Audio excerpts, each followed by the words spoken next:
The NAP 2014 roadmaps were launched last week by the Minister for International Trade and Industry, Datuk Sri Mustafa Mohamad. The 6 roadmaps serve as guidelines to industry stakeholders and the public to achieve the transformation objectives of the local automotive industry by the year 2020.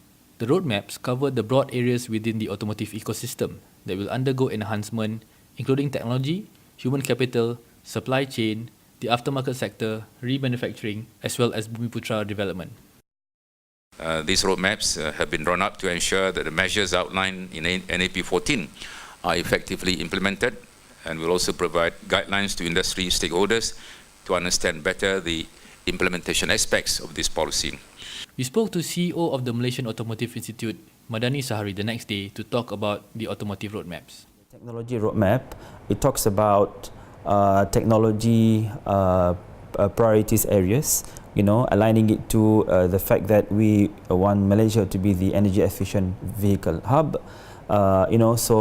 These technologies are really technologies that look into the whole vehicle configuration, into the powertrain, into material, into electronics, into integration aspect, into design aspect of the whole vehicle, and we actually prioritize the key technologies to be undertaken in Malaysia. But at the end of the day, it is actually technology that will bring forward, the Malaysian auto industry into spurring, more economic spin-off, into giving more economic opportunities to everybody, and at the same time, enhancing the operation of the industry. Then reducing the cost of producing a car, and also this will give social justice, meaning that car prices and so on is all linked actually to technology development. The outcome is the one that will move the industry into a sustainable automotive sector. The NAP, there are soft loans being provided within the NAP, and also actually there are government funding schemes. They are already available outside of the NAP that promote green. Actually, MAI will facilitate them, and actually will link them to all these agencies and ministries to enable them to be assisted from financial aspect. Actually, also to link them to Center of Excellence overseas or in Malaysia, and we have got platforms. If it is with the Overseas Center of Excellence, we will use the Ecotech platform, or we call it Technology Collaboration Platform. And if it's with the local institutions, local universities, then we will use the Industry Center of Excellence platform, which is under the Ministry of Education. And we will help actually some of the things that under MAI specifically in terms of the implementing, we will do it, but some of the activities, we will connect them to the other agencies and ministries. For those who are interested to join the auto industry, we need to understand your point of entry. Whether you are at the university, then you will come in under the program in the universities. If you are in the training institutions, then you can come in program in the training institutions. But if you have graduated, and you are interested to come into auto industry, and if there's certain gap, that you need to fill in, to meet the requirements of the auto industry, then actually they can undergo programs like ICE program that we are conducting, to actually close that gap, in order for them to meet the requirements that are required. Yeah, there is a program that we call Customized Human Capital Development Program that is meant more for companies who are already in the auto industry, and for people who are already in the auto industry. Okay, so yes, we offer actually customized and very flexible in terms of timing. We know that these people are already working, so they've got limited time during the weekdays. So we offer weekend classes, and we also offer actually night classes. The highlights of the roadmap may be downloaded on MAI's website at mai.org.my. In conjunction with the roadmap launching, an exchange of MOUs took place on manufacturing of electric buses and lithium-ion batteries.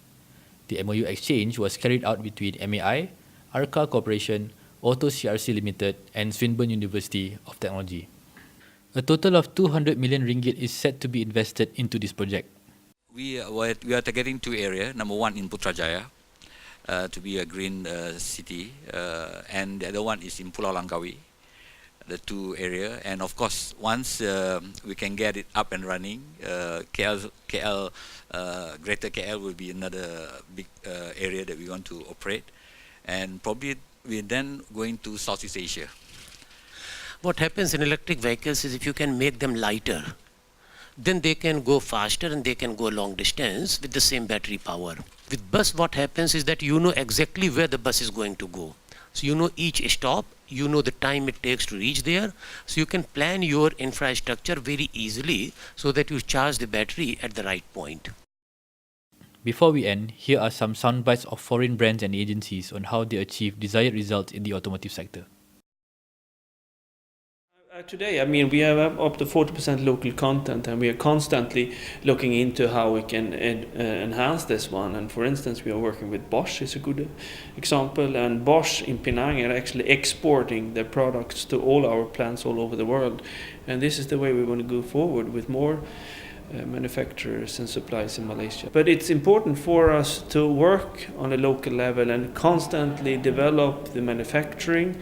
Of course, training of people, competence, very important for us, but also the setup we are having, and that's what we're looking to now, to be even more efficient and really, I would say, have a better flow of components into the factory, and that's something we look deep into. So we're not only looking at developing the cars, tomorrow's technology in the cars, it's all the manufacturing that is important for us. And when we look at human capital or people and people power, the thing that we're most interested in is integrated people that are able to speak up, that can formulate their own ideas, and that can, what we call thinking out of the box. Meaning you need to challenge the traditional behaviorism, you need to challenge the traditional ways of finding solutions for issues. To really create now a fully enhanced vehicle that basically takes up the modern challenges, that fully integrates people with their social media, with other areas as well. And to do this in a most safe way, this kind of thinking, that needs to come from the people. So we need young people that are involved in all of these issues, but we need young people that are not, that don't avoid trying to get their hands dirty. They need to understand what customers need, and they need to transfer that into the technological development.